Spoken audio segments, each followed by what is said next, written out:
All right, so for my case, we've got a 12-year-old with scoliosis. And so the test I want to do to examine her scoliosis is going to be the forward bend test. So we're going to be measuring the angle of trunk rotation. I'm going to choose that just because it's an objective measure that I can do with just my bubble goiny. I don't need to have any imaging done, whatnot, and it's objective, so I can do it here in the clinic. So when I'm looking at her, a normal curve for a non-scoliotic person is going to be less than 5 degrees. We'll go ahead and measure her and see what we get. So I'm going to have you turn around. You can go ahead and bend on over. Okay, so finding a curve.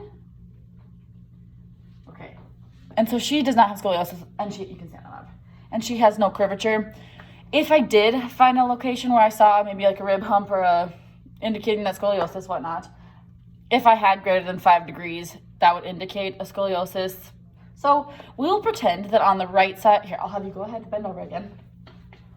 For the point of the case, we'll go ahead and pretend that on the right side, say she had a 12-degree hump, and then I would measure on the left side.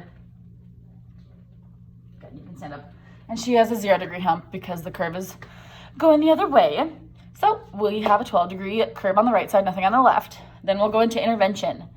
And so for intervention with the patient, we're going to go ahead and do cat-cows. We would do that just because it's going to work on flexibility and range of motion. It's also dynamic, and so we can work on stretching the back muscles when we're flexed, stretching the front muscles or the core muscles when we're extended. The reason we would do that is because with scoliosis, it's going to tighten the one side of the musculature, lengthen the other, which is going to add to increased strength or tightness, and then weakness on the stretch side. So we want to dynamically move through both so we can stretch it all out. So for the cat-cow, I'm going to have the patient get on their hands and knees. And so that explains the purpose of it. I'm going to then talk to the patient like she's a child because that's what we have here. So we're going to be doing cat and cows, okay? Do you know what a cat is? Have you ever seen an angry kitty before? Yeah. They get all angry and go. So first we're going to do that. You got it. So I'm going to have you take a deep breath in and act like the angry kitty. Stretching that posterior musculature. Then when a cow gets all full of grass, their belly hangs to the floor. So can you sag your belly down to the floor? And what sound does a cow make?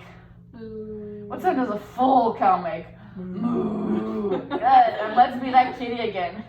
Arch that back, hiss. Good. And cow. Saggy belly, stretching the core musculature. If we wanted to add some strengthening exercise to this, when she becomes that angry kitty, hiss on up, she can contract the core musculature. That would be a progression. And you can relax, angry cat.